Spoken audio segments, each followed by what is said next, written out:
Hello, bonjour, je vais parler du prince Harry et de Meghan Markle. On va parler de leur prochain voyage en Colombie. Vous savez, je l'ai annoncé sur la chaîne principale. Si vous ne savez pas et vous n'étiez pas sur la chaîne principale, Meghan Markle et le prince Harry ont été invités en Colombie.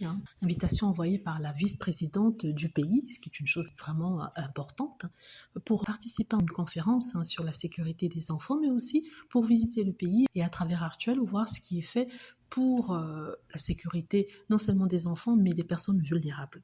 Donc il a été dit qu'il serait dans quelques semaines dans le pays, et ça rend les Anglais fous. Ils sont complètement fous, ils ont perdu la tête. Ce qui les rend fous, c'est que il avait été dit que Harry et Meghan se limiteraient aux pays du Commonwealth. Les pays du Commonwealth sont des pays qui avaient été colonisés par l'Angleterre. Ça inclut l'Australie et la Nouvelle-Zélande, le Ghana, le Nigeria, et ça inclut aussi certains pays caribéens, la Jamaïque par exemple, bien d'autres pays anglophones. Et ils pensaient qu'ils se limiteraient qu'à ça, mais il se trouve qu'ils vont maintenant en Colombie où on parle espagnol, où la reine n'a pas la famille royale n'a pas d'influence. Donc, si vous vous souvenez, j'avais dit qu'ils essaient de faire pression de façon diplomatique, en passant par des ambassades, pour que ces pays du Commonwealth ne puissent pas inviter Harry et Meghan. Et la menace était qu'ils couperaient les fonds, c'est-à-dire les aides données à ces pays. Eh ben, pas de chance pour eux. Meghan Markle, le prince Harry peuvent aller en fait dans n'importe quel pays. L'action que fait par exemple Archwell auprès des populations les plus démunies. Donc par Archwell, ils peuvent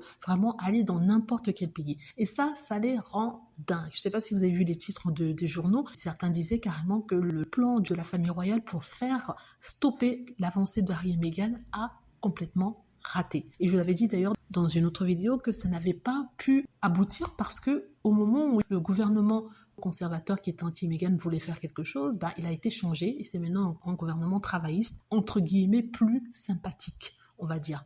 Voilà, bon, on attend de voir pour le plus sympathique. Voilà, bravo, je suis très contente de ça. Dites-moi ce que vous en pensez, j'espère que vous aimez la vidéo. N'hésitez pas à cliquer sur like si c'est le cas, à vous abonner pour plus de vidéos et à cliquer sur la petite cloche afin d'être averti lorsque je poste une nouvelle vidéo. Merci.